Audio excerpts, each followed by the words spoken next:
YouTube channel, Twitter feed, and other social media partners. To listen to music that uplifts the soul, follow Jescom PH on Spotify and Jescom Music on YouTube. Our music is also available on iTunes and Deezer.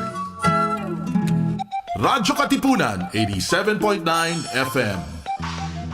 Join Cardinal Luis Antonio Tagle as he delivers to us the preachings of the Sunday's Gospel that's awe-inspiring, yet easy to understand and appreciate.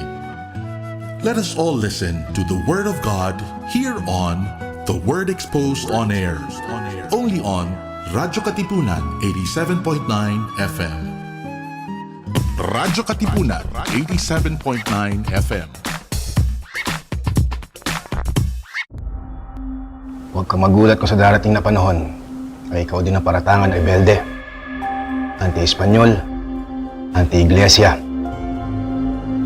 Ang importante, gawin mo ang tama.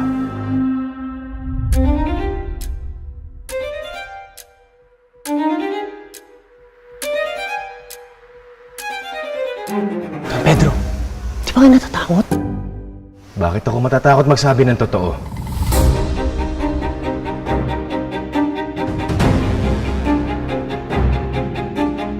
Hindi niyo ako pinakikinggan!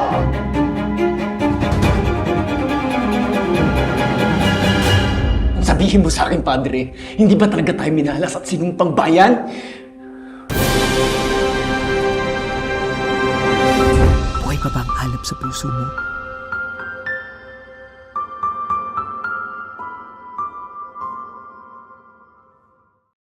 Radyo, radyo, radyo, radyo, radyo, radyo, radyo, Katipunan, radyo, Katipunan, radyo, Katipunan,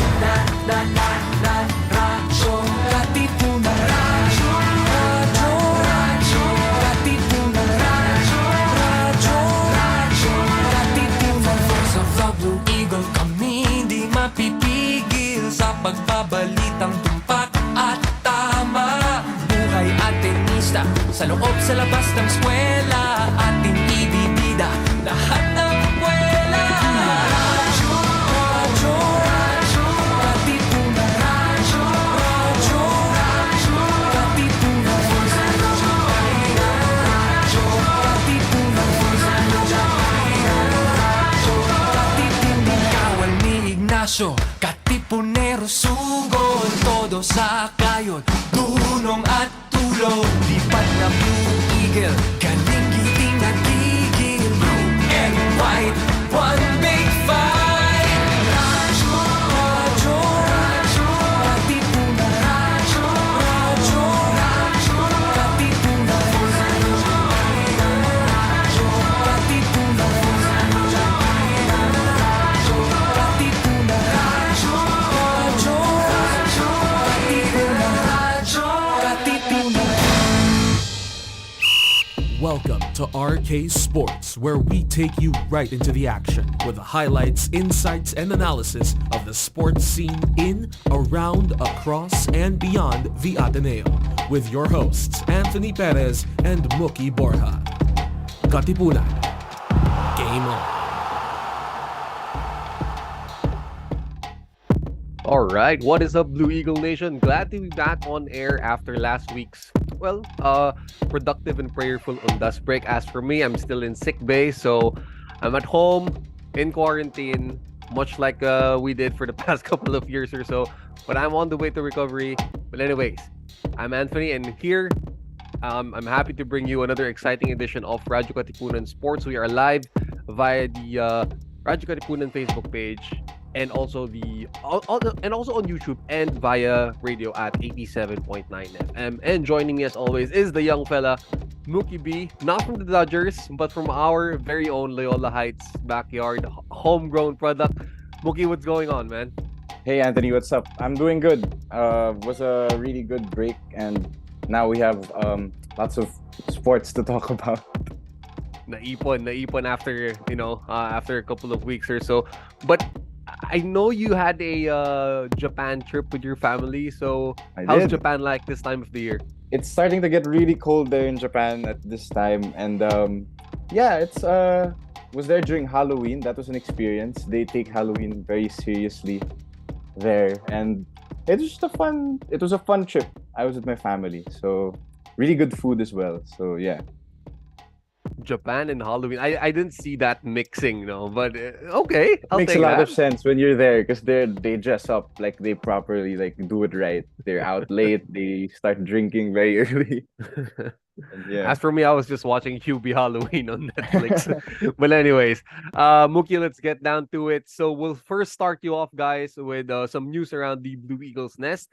And first up on our list is UAAP badminton stuff, where our Ateneo women's badminton team are going into the Final Four with an undefeated, unskated record of 5-0. So just last night, Mookie, they beat out the UP Fighting UP, Maroons right. 3-2.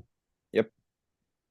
And they continue the dominance, last year's MVP, Nika de Guzman, is obviously still killing teams with her play. And we have a very talented women's team. But I want to talk more about the men's team because they also made a little bit of noise yesterday because they beat out the previously unbeaten in I think about 70 games NU team. Wow. And it was a very convincing win as well. So now they're on a 3-game winning streak as well, the men's team. And things are looking up now for both programs, the men's and women's badminton team. Women's and men's badminton team on the up and up. And now switching over to the soccer pitch, where Mookie, our football Blue Eagles did lose to Adamson in the Ang Liga finals 0-2. But we didn't come home empty-handed because our midfielder by the name of Leo Makiling was awarded the Golden Ball award after scoring some crucial goals, providing some key assists. And his other teammates too made up the XI of the tournament. So would just like to give a quick shout out to defenders Jeffro Flores, Jet Gabriel de la Cruz, of course, the aforementioned Leo Makiling, and at forward Kofi Agye for being included in that XI of the tournament. So good job to you guys. They did a really good job in that tournament. Sad they didn't come up. They didn't win it all, but they beat the right teams to make it. And I think Adamson really bolstered their lineup from last season. So it's just they keep improving. The season's still I think months away, so they have time to fix whatever they have to fix. And it's very promising that they have the momentum coming from last season's UAP title run. Sadly, they didn't also make it. They didn't also win it all last season, but they keep improving, which is really a good sign to look at. All right. And now from the soccer pitch, we head over to the track where Mookie, our track and field Blue Eagles did come up with some medals during their recent Patafa run. Right. And of course, placing up in gold is the veteran Gia Kawachi at the women's pole vault, claiming gold in her event. Meanwhile, John Gotaldera in the men's 60 meters came up with bronze. As for Nash Candelario in the 400 meters, claiming bronze as well.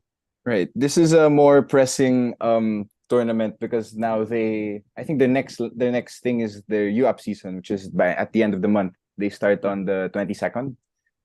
So a few more weeks for that until they have a week full of events, and hopefully this is they take a lot from this Patafa meeting over these past few weeks so that they can continue that, and hopefully they can earn more medals as well in the UAAP season. So congratulations to the track and field team and good luck ramping up towards their UAAP season. And by the way, Mookie, track and field in the UAAP just runs for about a week or so. It's that short. Yep, just 1 week full of events, and they just cram it all in there. But then it's the whole day. So from I think Monday to I believe Sunday, that whole week is just full of like 8 a.m. to 8 p.m. Events. So I'll probably watch that because I have lots of good friends on the track and field team. So I'll catch a few of their events as well. So I'll be there to support them. So yeah, one big fight to them.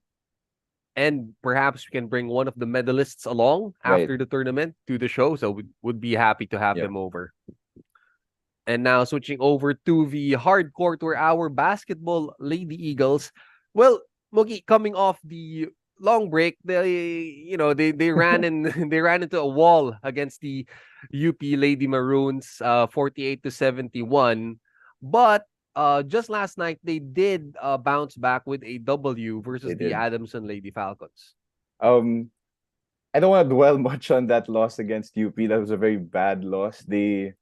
I need to mention it because it's just really so interesting how they failed to execute in that game, because I think they had around 38 turnovers in that game, and nobody wants that. I think that's not what you want from a basketball team. But then, yesterday rather, they were able to gather their bearings, learn from that massacre the previous game, and they have a lot to thank Jasmine Hawson for, because again she carried them last game with 32 points and 8 threes. That's spectacular. Impressive. She's been on a tear this season, and she's been a really good leader for that up and coming team. All right. So our basketball Lady Eagles, that bounce back win against Adamson, they hope to build momentum, towards the latter half of the. They're on track to make the Final Four. They just have to keep competing, and they have to keep winning. Okay. So Athenians, we got you started off with some quick news around the Blue Eagles nest. But after this quick short break, Mookie and I will be back to go over our men's basketball team in the second round of UAAP basketball action. So stick around. We'll be back in just a moment.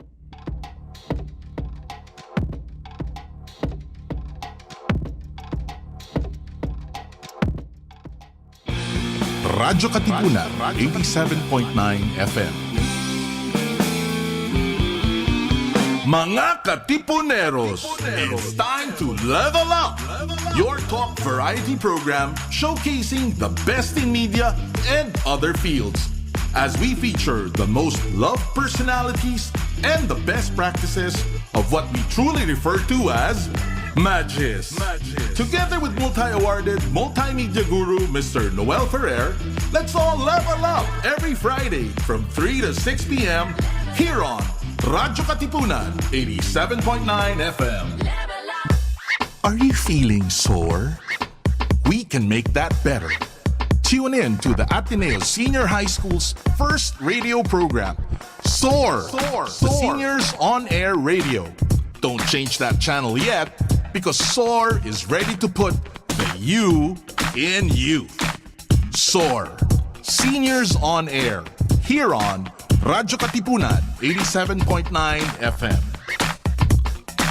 Palalimin ang kamalayan sa mga isyong napapanahon. Makisangkot at makiisa kasama ang simbahang lingkod ng bayan.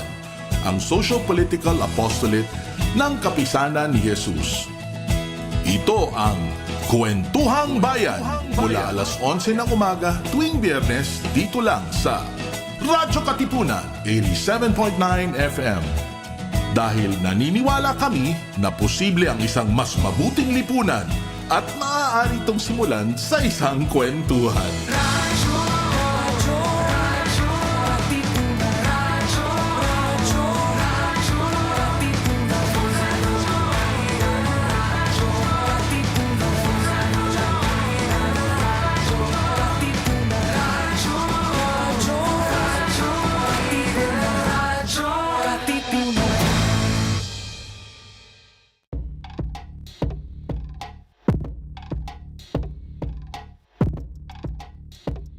Alright, welcome back Athenians to Radyo Katipunan Sports on this Thursday afternoon. Anthony here, joining me is Mookie. Mookie, so, okay, yesterday we arrested our guys, our boys in blue, finally arrested a alarming free game skid to start off the second round of UAAP hoops. So we won over the UST Growling Tigers 67-59. Kai Balungay chipping in 15 points. Chris Kuhn adding 12. Rafi Celis, a magic bunot Rafi with Celis, 11 right? big rebounds. But okay, that's the good news of what I'm gonna say, Mookie. But this still doesn't mask the issue that there are a lot of concerns with this team at this at this point of the season. I'll start off by saying this. Yesterday wasn't really a convincing win. They won. I think they won much easier against UST in the first round. But then, coming off of 3 losses is hard for any team. And I think, just to get a win is, a good sign for that team. But they still somewhat played lackluster yesterday. UST is the worst team in the season right now. So, having said that, they have to assert their dominance more over that team. And I don't think they did enough. You said Kai Balungay scored, he had a double-double yesterday, 15 and 14. But, the eye test, he didn't really play, in my opinion, that well. I think he could have done a lot more. He could have played a lot more inside because of his height. I think the UST team is quite small compared to the Blue Eagles. So they could have gone to him more inside, as well as Joseph Obasa, and Chris Kuhn could have drove more as well. But the one bright spot I'll take from that game is I think Rafi Celis should really be a part of their rotation. Coach Tab got this kid from Cebu. He was teammates with Jared Bahay and Asoro. So he's really part of their program moving forward. And to have him play this well right away, he doesn't really get a lot of minutes. He plays mostly, just like what you said a while ago, like who got minutes. But then yesterday, he was really plugged into that system. And, he got 11 rebounds. Now, he's pretty tall. So you need that. You always need height in basketball sport. So, yeah, the 8 points, that's a plus. But the 11 rebounds is what I'll take away from his performance yesterday. It was really good. So, Mookie, I'll just flash back a bit though. So back to November 4, this was when our Blue Eagles were dealt their third straight loss in the second round, a 65-61 defeat at the hands of NU, and I was amazed at Reinhard Humamoy's game. I had nothing to say about his performance, but when we dropped to fifth place after that loss, it just got to me that this was perhaps the lowest point of this entire roller coaster of a season. I said last a few weeks during our first show, I said that that loss to FU was kind of like we're hovering over the panic button, and after that loss to NU, which was also a pretty winnable game, late game mistakes aside, we could have easily stole that one from NU, but after that NU game, I would have said, okay, I think it's time to actually press the panic button. This is time where we have to win all our games if we want a chance to, just have some momentum going into the Final Four if we ever make it. And, yesterday was a good step, but there's just so many things that they can do more of instead of sticking to what they have been doing, which, you can say that it's been working some possessions they figure it out, but just I'll take the UP game, for example, the latest UP game, for example. That was also a very winnable game, having we were down I think double digits in the third quarter, which is our weakest quarter. So but then we got back, we played well. Jared Brown hit some big threes, if I remember correctly, in the fourth quarter of that game. So we're always close when we lose. It's just that we can't close anymore, which is sad considering we were always a pretty poised team for the past few years under Coach Tab. But these boys are all new to the UAAP scene. Most of them are, at least, and the more veteran players still need some time to feel the way Filipinos play, especially during crunch time, because you'd think how the style of play in the States is, during the last 2 minutes, it's like, settle down, everyone. We're gonna run our sets. We're gonna play within the system. But here, in the last 2 minutes, it's really just, oh, have the ball, have the ball. We gotta go. We gotta go. We gotta score. We gotta stop. So it's a very different leap to take for some of these players. But these next three games, Adamson, UE, and DLSU, I think are all pretty winnable games, considering, LaSalle has been on a tear these past few games also, because I think they just beat UP over the weekend also. That was a very big win. But having said that, I think we still have a chance, The Adamson game last round was a blunder, considering that was a buzzer beater loss. We could have easily won that. And the UE game last round was the game we shot a bunch of free throws. That became an issue as well. So, but that means, we were able to assert our dominance. They were able to call some fouls, and they reward us with free throws. So, as long as they just keep playing aggressively, the way they played during the first round, because I think it's safe to say, Anthony, that they played much better in the first round than these past 4 games to start the second round. They have been slow, to say the least, to start this second round. And it's basically, from the way I see it, it's the same issues that we talked about that plagued this team in the first round are even more magnified Right. with these throughout that losing skid. It goes back to poor execution and indecision down the stretch. You talked about that UP game, the way, after Mason Ramos hit that corner free, we were down 63-60, had a chance to tie it up off the sideline inbound. But curiously, they went to Abasa on the short throw, Right. and that was strange to me. Strange, So, very strange. perhaps that was a mental error on their part, but you can't make that same level of mistake when you already have a round of basketball under Right. your belt, and at this stage of the season. So it's the same issues, it's the same errors that's been really resurfacing for the squad. And you talked about some of our players still sort of adjusting to the style of play in the UAP. But to me, heading to the last 3 games of the second round, a lot of the burden has to rest on the shoulders of our 2 best players and our 2 team leaders, Kai Balungay and Chris Kuhn. They just flat out have to play Right. better. With Kai, there's flashes of the big game potential. You see it, the athleticism, Definitely. the size, but the production just isn't enough. It's on and off, right? You Yeah. don't know what game you're gonna get from Kai. And then from Chris Kuhn naman, it's like teams have adjusted to play him because he plays left 90% of the time. Just force him right. They've started to realize, okay, if Chris Kuhn's gonna play that way, heck, force him to his right. That's the easiest thing to He do. loves driving left. He loves driving left. Exactly. In the game versus UP, he couldn't make a move going to the right side. He couldn't do anything during that game. Right. Really So struggled.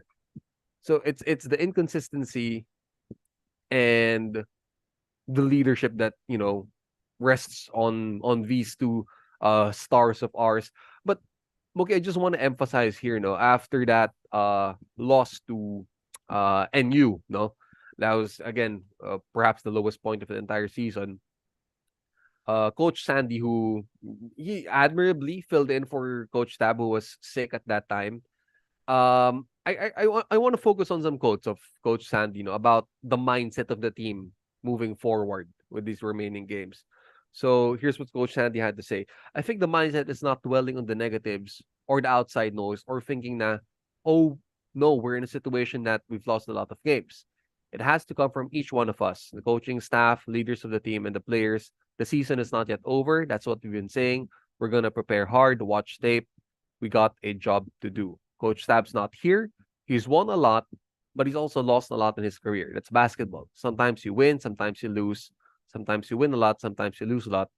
But what's important is the mindset that we have. And like I said, it has to come from us din. Yung determination namin, I still think it's very important. Now, okay, I do like the positivity. I do like the optimism of this. Of course.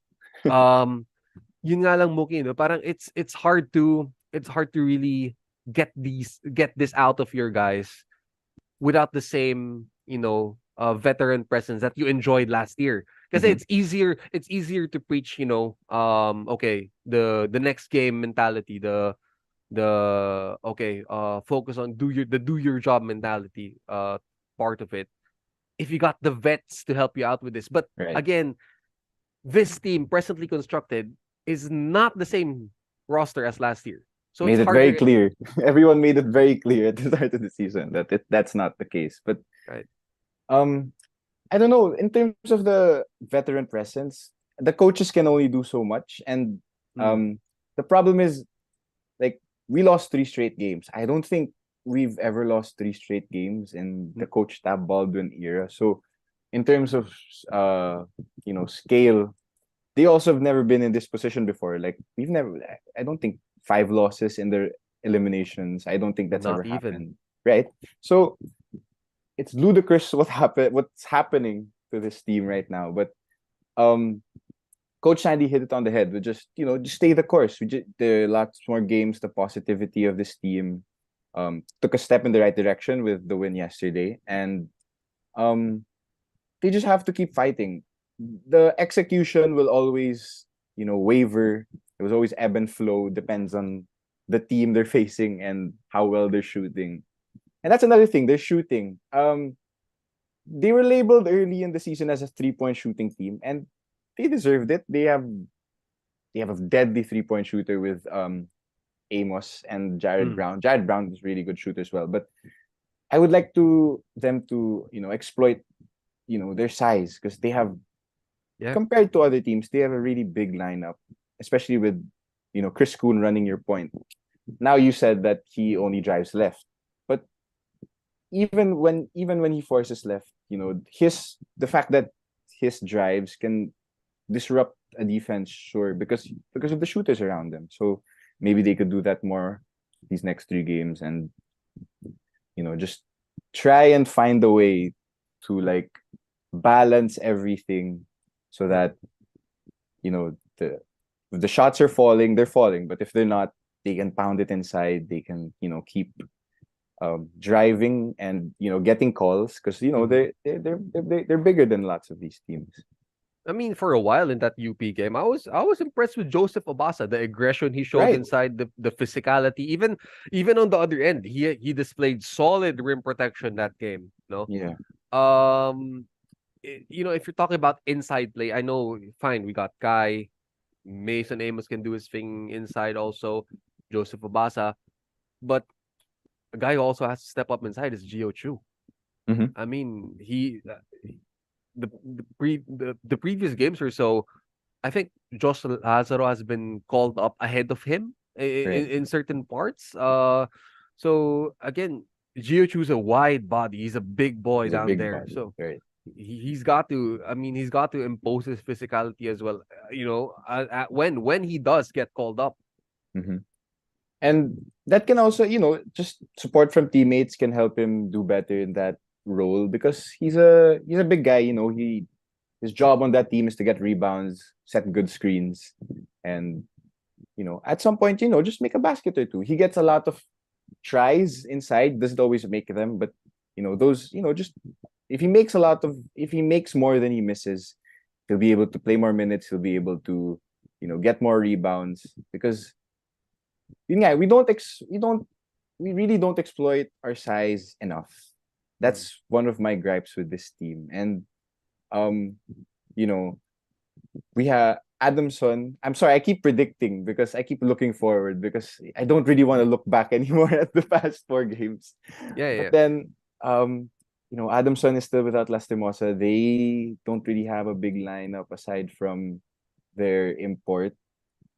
And I think we can take that game. we got a can good take chance. that game. We can Got a take good that game chance. easily. I mean, you wouldn't want to give up a 20-point lead again and lose by a buzzer beater, wouldn't you? Right. So No, that's not the way to do it again. right. So again, okay, okay. If we're gonna predict this, fine. We'll go through it. Okay. So November 12th, we go up against the Falcons. I'm Right. confident in this. I see a W. I see Me a too. W with I, Adamson. I am just like UST yesterday. I was really confident going into yesterday, saying, "Okay, I don't really have to watch this closely, and just say, I think they had this in the bag." They took it yesterday. One last point yesterday is that they got out early. I think they got into a double-digit lead right away in the first, and I think they just rode that momentum because they really had a bad third quarter again. Our third quarters have been really, really bad for us. We fall in love with the three. We don't get back on defense. There's not enough, I don't think there's enough communication on defense. And we're slow. We're slow to start the second half. But, yesterday it was good that our lead made in the first half was big enough so that UST's players couldn't really do anything, because you'll get points from Nick Caballero, you'll get points from Christian Manaytay, but they also have to defend us, and they don't have the best defense as well. Mhm. So that's how we won the game yesterday. But yeah, Adamson on Sunday, that should be an easy win. I think we get that. Get it. The UE game, however, for me, this is one of those trap games, right? I mean, fine, okay, you're because granted, if you do win against Adamson, you're confident, about you're feeling good about Right. yourself, Yes. and then up on your calendar it's UE, right? So okay, they're in the latter half of the standings. This is one game you cannot take easy at all. Oh, UE's a good team. I think to start the season, a lot of people were surprised how good they were, but they have the pieces. Jackson Sago's a really capable coach. He knows his players really well. That's what you can see, obviously. And they have Ray Remogat, possibly, I think, definitely an MVP. I think he's up there for MVP because of his numbers, and he can beat teams on his own. He has that Jerome Lastimosa quality to him where he can just score a lot. And you can't do anything about it. So we have to be really careful with how that game goes. And last, and definitely not the least on our calendar, November 18, De La Salle. Okay, this is a totally different La Salle unit that we're facing this time around, Mookie, because Kevin Kimbao is rounding out his MVP form as of this moment. So that's one scary matchup for Kai, for Mason, those guys who have to battle with Right. him at the 4 spot. I mean, you do not want to mess with Kevin Kimbao right now. He's on a tear. I think he's front runner for MVP, and rightfully so. Yeah. He won that game against UP. That was a Mhm. really impressive fourth quarter. LaSalle has this they have this they don't really close games really well these past few seasons. That could be because of coaching, that could be because of their players not really they don't really have the headspace to finish games, especially close games. But I was really impressed with them last Sunday because they were up big, and they were able, UP always counter punches with their own fourth quarter run, but they were able to stop it. They were able to stop that run. And Kiambao was in the center of that. He was grabbing rebounds. He was defending. I don't know. He has this tenacity that he plays on both ends now, because last year he was a rookie. He was still feeling things out with that LaSalle system, but now under Coach Topex, he's MVP. He's the MVP of this season right now. Like, I don't think anyone can deny, not just from the numbers, but just because of the way he impacts the game. He gets compared to, like, Jokic of the UAAP. I don't think that's fair to Nikola Jokic, but he's close. I think what they mean when Jokic is that he does everything, he impacts everything, and definitely he impacts that LaSalle team, because that LaSalle team is very different with him off the court. Still pretty decent, but when Kiambao, when Kevin Kiambao is on the court, he just makes everyone better on the LaSalle side. Right. Right. And that's one scary proposition for our Right. guys. So, okay. Last three games of the second round of the elimination round. So, my prediction, Mookie, is I'm going with 2 wins, Adamson and UE. I see us winning those. But the LaSalle game is, I don't know, that's still up in the air for me. I can't say if we do win, it's gonna take a lot from us. The way we're playing right now, right? Because Right. if we still stick to our guns the same way we did versus UST, that's not gonna win you. That's not gonna get you a win versus LaSalle. Yeah. These next 3 games, if we play the same way we played yesterday, I don't think we're gonna win one single game. So we really have to play better. But I don't know. Do we still have a chance to get third, or are we really just fighting for number 4? It depends right on all now- the other teams, right? Yes. So That's the thing. to make but it's a whole lot easier if your fate is totally within your control. But in this case, we're just right outside that final 4 spot. Yeah. We're just right outside it. Down from Adamson's spot, right? Mhm. So Yeah. it's easy to say, hey, just win all 3, but I don't know, the way the season has been turning out, it's a lot harder than it seems. Right. But I don't know. I think UE and LaSalle have yet to meet in the second round. I'm not sure if that's because I don't I think think they so. have.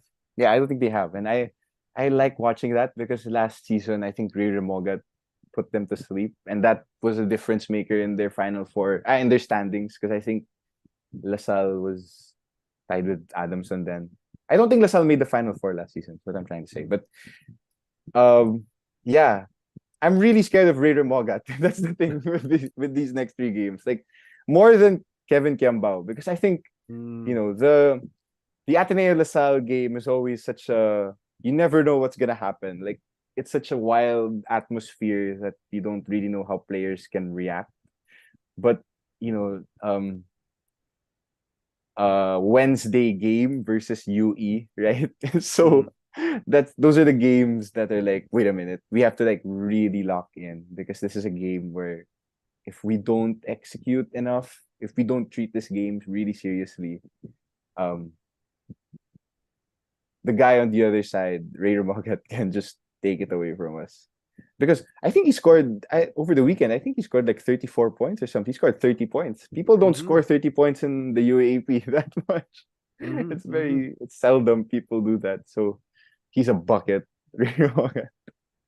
That's one guy, our defenders have to key in on. Right. Knock Sean Ketevis. You gotta put the clamps on Everyone this guy. throw the whole kitchen sink at him. They need doubles. They need to really pressure him early. So yeah. Right. So okay, Mookie, 3 games to go. I see us getting the 2-1 is how I 2-1. is how I- That's the realistic. That's realistic. Hopefully Is that what- hopefully it's 3-0. It's Yeah. not impossible, of course. 3-0 is definitely attainable, because I always say, we lost the first 3, but you know what? Let's finish it on a 4-game win streak. Then everyone forgets about the start. And hopefully, if we do finish 2-1 or even better 3-0 with these remaining games in the second round, that gets us a Final Four spot. Oh, that's yes, right. If That's another thing. if it is enough for us to get a Final Four spot, and if we do get the Final Four spot, I think that's, for the way the season has turned out, and still manage to get a Final Four spot. Right. That's a Yes. I mean, More than a Coach win. Tab. That's just like, we made it. We made it this Yes. far. That's an Yes. accomplishment. I agree. Yes. I agree. Not Let's the see. top, not the not the Final Four spot with the twice to beat advantage. No, just Oh no, that's, claiming the last seat to it. we just want a seat at the table. We just want to be there. Yes. Yeah. I mean, but hey, we gotta trust in Coach Tab. He knows better than us, right? So Yep. I still believe in this team. As much as I've been a critic this season of this team, I still watch them. I have lots of things to say about them, but they can do it. That's the thing. I wouldn't care this much if I look at this team and say they can't win. They just can't. But there's something there in this team. They have tools. They just have to keep at it, and hopefully they can finally figure it out this home stretch of the elimination round. And hopefully that leads us to another Final Four appearance under the Coach Tab Baldwin era. Grabe, Mookie. Our 3-game losing streak was the worst that we had in 10 It's years. the worst. It's the worst. In 10 It's the years. worst.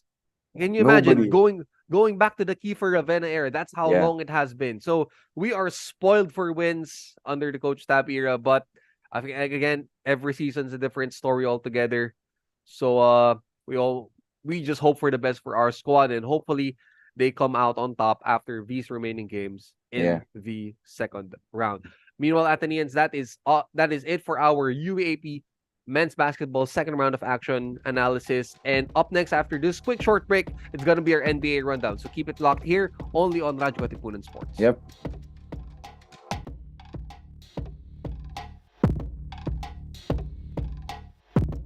Radyo Katipunan, 87.9 FM.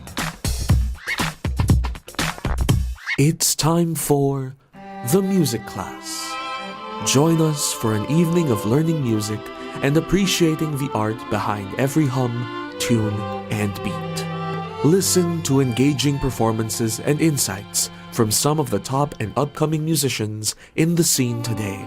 Tune in every Tuesday evening here on The Music Class. Let the music class begin. Rejoice, refresh, renew, and reflect. Join us for an hour of music that uplifts the soul. Listen to your favorite Jesuit music ministry artists. This is JMM Radio. Get your day's dose of inspirational music.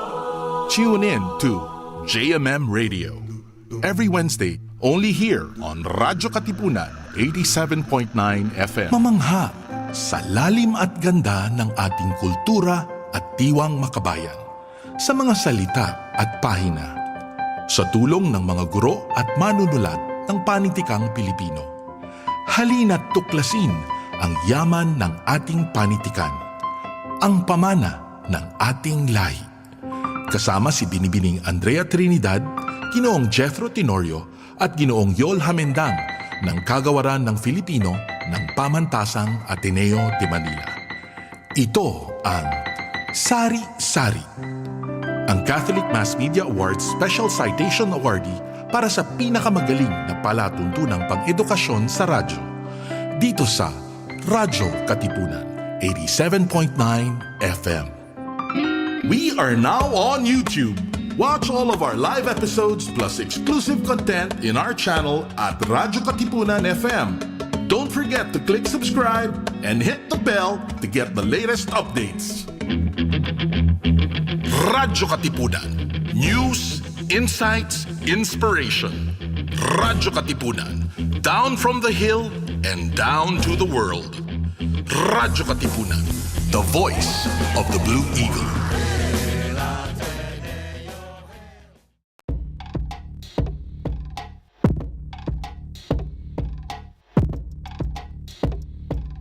Right, everyone, welcome back to Radyo Katipunan Sports, only here on the Voice of the Blue Eagle. We just wrapped up our UAP men's basketball second round analysis, and now it's time for our NBA rundown to end our broadcast for this afternoon. So, Mookie, let's start things off with another round of player empowerment gone wrong, because James Harden keeps getting what he wants. He wants to go to Brooklyn. Fine, we'll trade you there. You want to go, to Philly? Okay, we'll trade you there.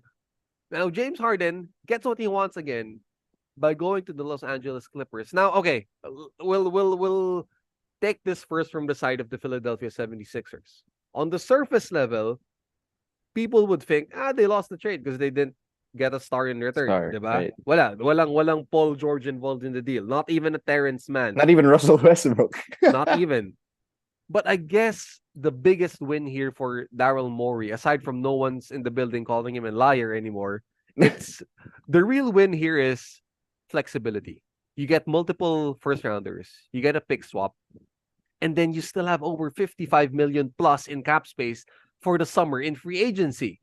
Right. And better all the players you receive in return, Covington, Batum, these are expiring deals. Contracts, right? They have good Expiring deals. contracts. Yeah. So before you even think of the possibility of Joel Embiid, who might leave for New York or some other big market, you now have picks, you now have ammo to build up a trade. And if you strike a deal now, maybe or until right about the trade deadline, for let's say, I don't know, a Zach LaVine, okay, a guy who might, fit well to Nick Nurse's, more movement-based offense, rather than just the pick and roll with Harden and Embiid. Yeah.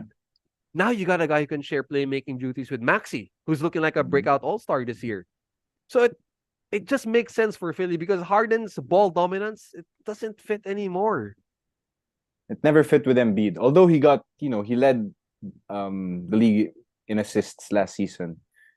Their play style, especially in the playoffs, was just glaring how, unprepared they both were to face a juggernaut like the Celtics because they were up 3-2 in that series last year, and they ended up choking it away. Part could be blame could be shared, passed around. It could be Doc's fault, could be James Harden's fault. But then, you're right. I absolutely agree with you that the Sixers did get better with this trade simply because you're right. They have players now that that can rotate better, especially against your Milwaukee's and Boston's, because we failed to mention this last episode, but the East really is a two-team race as of this moment. It's really just the Bucks and the Celtics. You can make a case for New York. You can make a case for Cleveland when they get it going. Even right now, Philly is number one, I think, after they won against the Celtics this morning. But it's very hard to deny that it's Milwaukee and Boston, and everyone else is just trying to keep up with that. But Philly, you said you got Nick Batum, they got Robert Covington, and those two players I think can do a lot better than James Harden did against the Celtics, at least if they were to match up, because Philly's problem is they needed to just throw wings at your Jaylen Browns and your Jason Tatums, because last season they couldn't stop Jason Tatum. I think Jason Tatum scored 50 on them in that Game 7 win. They had no answer for him. But then now, I'm not saying Nick Batum or Robert Covington could stop Jason Tatum, especially in the playoffs. But it's nice to have, just bodies to just keep up with them, the same build, same height. I think they're much more, you said flexible, not just with the rotation, but you're right, with trading. And that's the most interesting thing about this trade, was just like they got, they got all these role players and picks for a star player. You can't deny James Harden is still a star. But Zach LaVine, you're right. Zach LaVine is a name that's put out there since the Bulls have gotten to a very slow start. They're sinking down the boat. Yeah, fast, you're Mookie. thinking they might blow it up before the trade deadline even. That's how soon they might think to trade away pieces. Or what really interested me, although I think it's not, it's not possible now because of the way the past few games have gone. But I think the Toronto Raptors, I think there was a window where people thought Pascal Siakam would be available for a trade, but I think Toronto's been doing well this week. I think they beat the Spurs over the weekend, and then I think they beat the Mavs this morning also. So Scotty Barnes has been a big part of that, and I think that's enough at least to make Pascal Siakam stay until the offseason. So, but yeah, I like the move for Philly. I think the Clippers shot themselves in the foot with this trade. They were doing really well to start the season, and now they have 4 ball dominant players plus Zubac, which is not the best starting 5 in the NBA. Maybe it is in 2K. Maybe it's like really unstoppable in 2K, but I don't think it works in real life. The only just to give them the benefit of the doubt, no. The only thing it could work just function maybe is if number one, Kawhi or PG sits out. Like if they're Right. because that happens with the That Clippers happens, every right? The single year. Clippers always load manage. They always have load manage. They always have injuries. So Right. that's insurance. Now they have 4 stars instead of just the two. Instead if the two get hurt, Paul And George or Kawhi, they have Russell Westbrook and James Harden. yeah, yeah. And as for James Harden, no, he even had a quote in his press conference that I'm not a system player. I am the He's the system. system. Yeah. Uh, well, FYI, Harden, your days of dribbling the air out of the ball is done, right? It's done. It's gone. He has no first step, right? The explosiveness is gone. So if James Harden can perhaps make this work, is number one, if he rediscovers some of that off-ball cutting that made him dangerous as a six-man in OKC, even just a little bit. If he can Just a play little bit. just off ball, just a little bit. The way he did coming off screens from Burke in OKC, that's how he was getting open looks from KD and Russell Westbrook. Or But even his catch and shoot game. right, Right. That he was a really good catch and shoot guy in OKC. And I think to start with his Houston career, but then now, it's all so far gone. He's done so many things. He's done so many great things now. Na wala. He's just right. You just said he's a system. He thinks of himself as this team will revolve around me.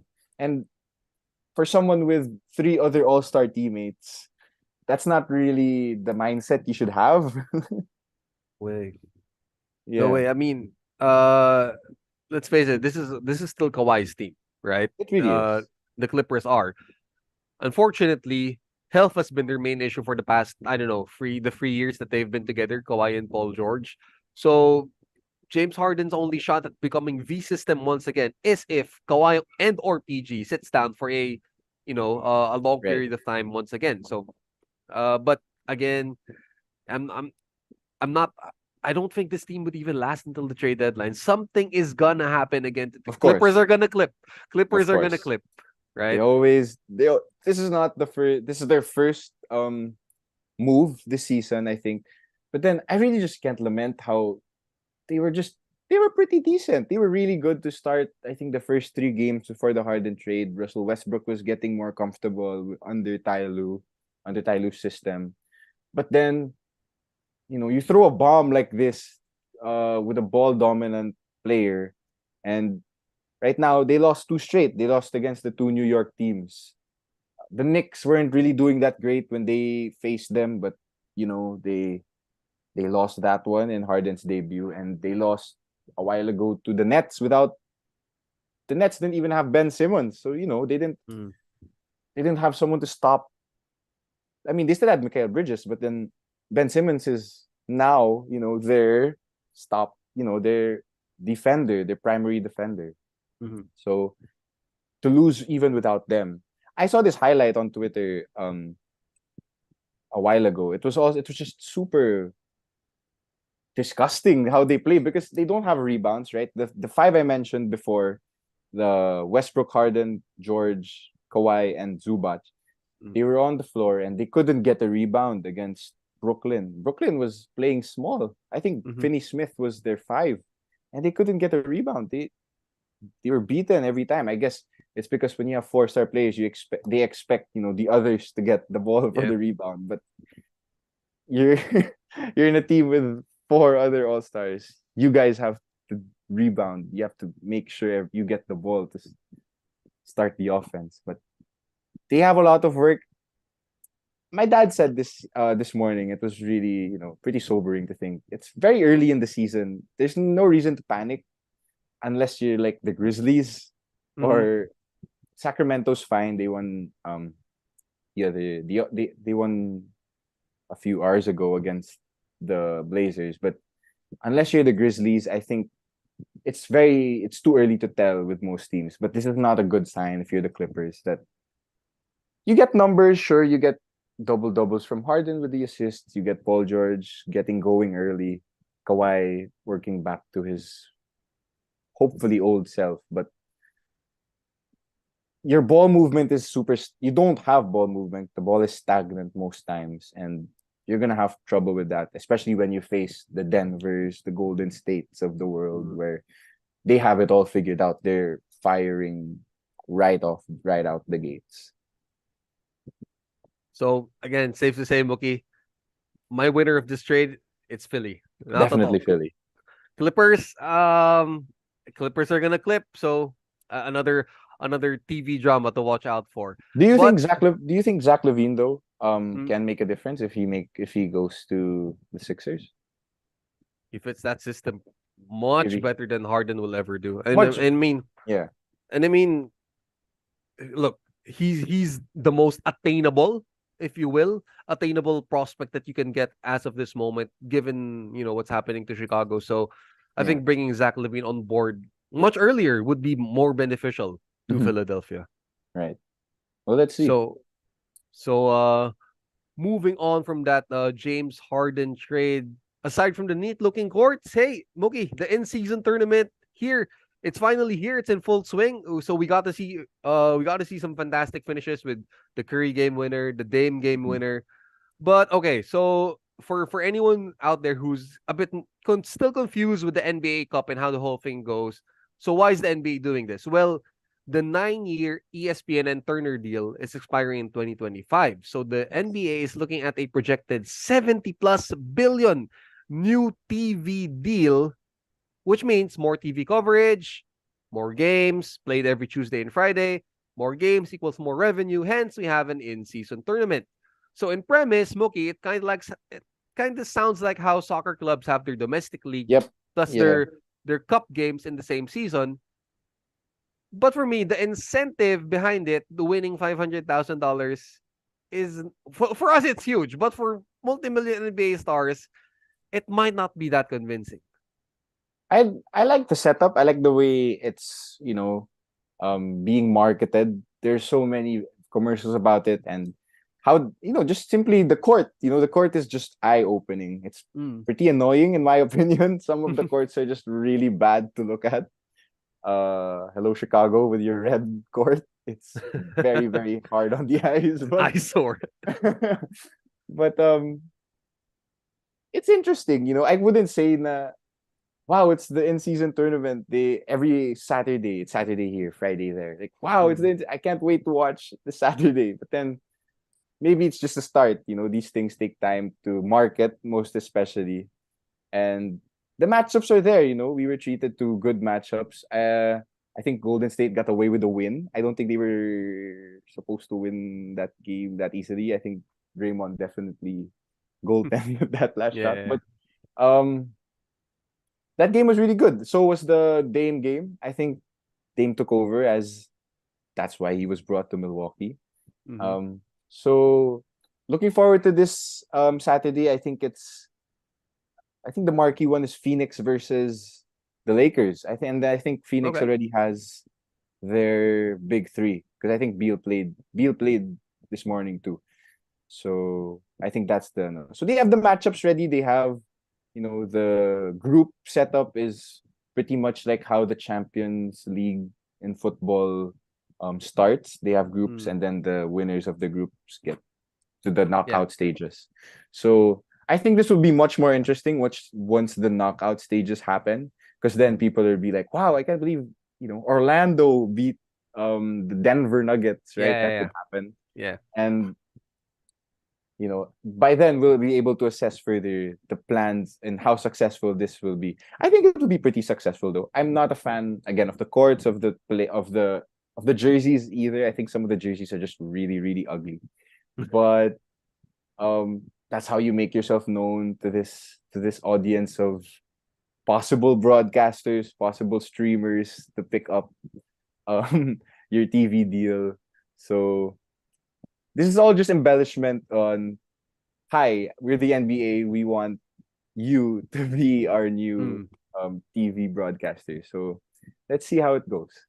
I think the Although, incentive is mm, to not enough, but that will come as hopefully this come. I think this is the one thing. I think mm, they need to change the name. People can't in season tournament is a lot. you can't keep saying that. Like, Yeah. I think in football, in the English football system, it's the FA Cup and the Carabao Cup. Like, you have sponsors, and I Mhm. think if you can just get a sponsor. I think the NBA can easily get a sponsor for this tournament. So if you could just get a sponsor that's hyped or beloved enough, I think it's gonna be much easier to market because it'd be Right. easier to say. So, yeah, But just like how they instituted the play-in tournament a couple of years back, no? right. Parang the first reaction was, why do you have to play extra Why- games to get why- into a playoff spot? What's the Yeah. logic behind that? So I think, okay, the NBA Cup, it's a start, right? It's gonna take it's gonna take a while for fans to get accustomed to, but give it a chance to gain traction, diba? Right. Let's see how it plays out after this year, diba? Perhaps the NBA might adjust the incentives behind it. Who Mhm. knows? Maybe seeding implications Right. may come into it, right? That's something to look forward to, perhaps. So, I mean, we'll see. It's still a work. It's still very much a work in progress. Yeah, it's the last weekend was a success. I think I would categorize that as a success. They turned heads. Their courts made the rounds on social media. Their uniforms also made rounds. So and the most important thing was the basketball on the court was pretty good. Like, you can't deny that last Saturday was filled with highlights.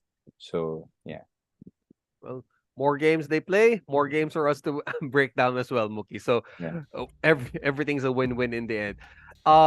Mook, we're about to just run out of time for this episode of ours. So before we end, it's time for us to give our big blue shout outs. And I just want to give this big blue shout out to all the ex-Ateneo Blue Eagles playing in the brand new PBA season. It was circulating around social media how they had a nice group photo at the opening Right. ceremonies Yeah, they did. where Wami Tiongson was holding up the banner. So Mhm. everyone was there. Mike Nieto, Wami, Yeah. even the older players, Chris Newsome. So Von Pesumal was there. So Yeah, Adrian Wong was there. Yeah. mhm. So nice to see our Blue Eagles getting some burn in the brand new PBA season. Hope they. We'll be able to talk about the PBA once it gets really going. But Ateneo players were just really well, especially during this Tab Baldwin era. They're just known to just like plug into any PBA team and they'll do pretty well. So I'm not worried about any of them. They'll do very well in their professional career. Although our guy Tyler Teo though just missed out on the Rookie of the Year award. So He sayang. did. But then Sayang. it's just Rookie of the Year. He's a much more capable player than that. So just keep on grinding, Tyler. All right, Mookie, who are you gonna give your big blue shout out to?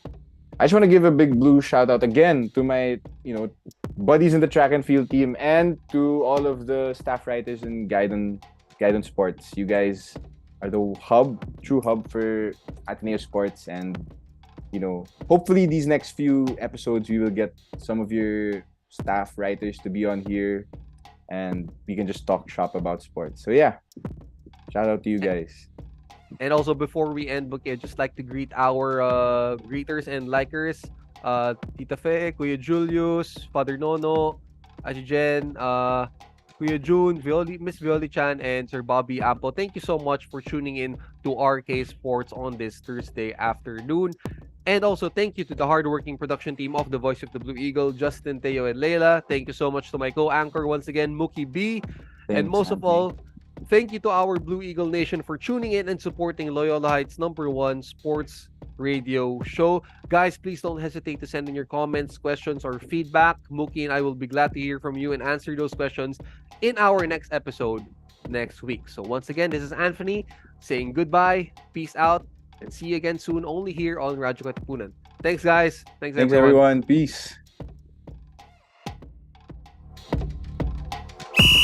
Welcome to RK Sports, where we take you right into the action with the highlights, insights, and analysis of the sports scene in, around, across, and beyond the Ateneo. With your hosts, Anthony Perez and Mookie Borja. Katipunan. Game on.